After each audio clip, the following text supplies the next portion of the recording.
ईश्वर का न्याय। एक रोज रास्ते में एक महात्मा अपने शिष्य के साथ भ्रमण पर निकले। गुरुजी को ज़्यादा इधर उधर की बातें करना पसंद नहीं था।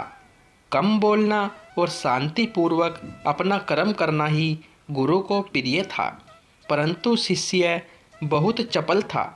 उसे हमेशा इधर उधर की बातें ही सूझती। उसे दूसरों की बातों में बड़ा ही आनंद आता था। चलते हुए जब वो तालाब से होकर गुजर रहे थे तो उन्होंने देखा कि एक धीवर नदी में जाल डाले हुए है। शिष्य यह सब देख खड़ा हो गया और धीवर को अहिंसा परमो धर्म का उपदेश देने लगा। लेकिन धीवर कहाँ समझने वाला था। पहले उसने टाल मटोल करनी चाहिए और बात जब बहुत बढ़ गई तो शिष्य और धीवर के बीच झगड़ा शुरू हो गया।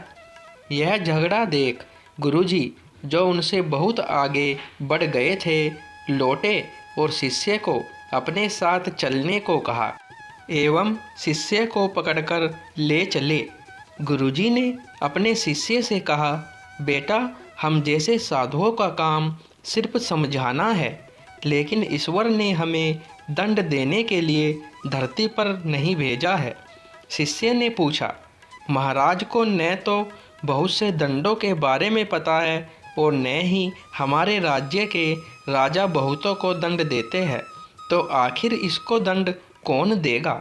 शिष्य की इस बात का जवाब देते हुए गुरुजी ने कहा, बेटा, तुम निश्चिंत रहो, इसे भी दंड देने वाली एक अलौकिक शक्ति इस दुनिया में मौजूद है, जिसकी पहुंच सभी जगह है।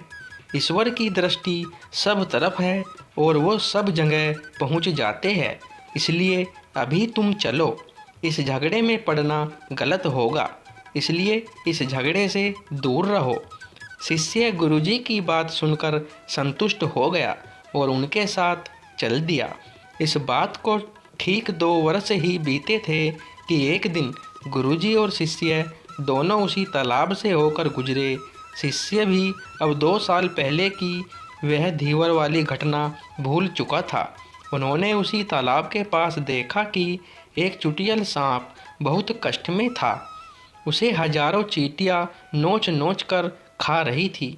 शिष्य ने यह दृश्य देखा और उससे रहा नहीं गया। दया से उसका हृदय पिघल गया था। वह सर्प को चींटियों से बचाने के लिए जाने ही वाला था कि गुरुजी ने उसके हाथ पकड़ लिए और उसे जाने से मना करते हुए कहा, बेटा, इसे अपने कर्मों का फल भोगने दो। यदि अभी तुमने इसे रोकना चाहा तो इस बेचारे को फिर से दूसरे जन्म में यह दुख भोगने होंगे, क्योंकि कर्म का फल अवश्य ही भोगना पड़ता है। शिष्य ने गुरुजी से पूछा, गुरुजी, इसने कौन सा कर्म किया है जो इस दुर्दिशा में यह फंसा है। गुरुजी महाराज बोले, यह वही धीवर है जिसे तुम पिछले वर्ष इसी स्थान पर मछली न मारने का उपदेश दे रहे थे और वह तुम्हारे साथ लड़ने के लिए आग बबूला हुआ जा रहा था। वे मछलियों ही चींटी है जो उसे नोच नोच कर खा रही है। यह सुनते ही बड़े आश्चर्य से शिष्य ने कहा, गुरुजी, यह तो बड़ा ही विचित्र न्याय है। गुरुजी ने कहा, बेटा, इसी लोक में स्वर्ग नरक के सारे दृश्य मौजूद है। हर क्षण तुम्हें ईश्वर के न्याय के नमूने देखने को मिल सकते हैं। चाहे तुम्हारे कर्म शुभ हो या अशुभ, उसका फल तुम्हें भोगना ही पड़ता है। इसलिए ही वेद में भगवान ने उपदेश देते हुए कहा है, अपने किए कर्म को हमेशा याद रखो। यह विचारते रहो कि तुमने क्या किया है, क्योंकि ये सच है कि तुमने वहाँ भोगना पड़ेगा। जीवन का हर क्षण कीमती है, इसलिए इसे बुरे कर्म के साथ व्यर्थ जाने मत दो। अपने खाते में हमेशा अच्छे कर्मों की बढ़ोतरी करो, क्योंकि तुम्हारे अच्छे कर्मों का परिणाम बहुत सुखद रूप से मिलेगा। इसका उल्टा भी उतना ही सही है। तुम्हारे बुरे कर्मों का फल भी एक दिन बुरे तरीके से भुगतना पड़ेगा। इसलिए कर्मों पर ध्यान दो, क्योंकि वो ईश्वर हमेशा न्याय ही करता है। शिष्य गुरुजी की बात स्पष्ट रूप से समझ चुका था।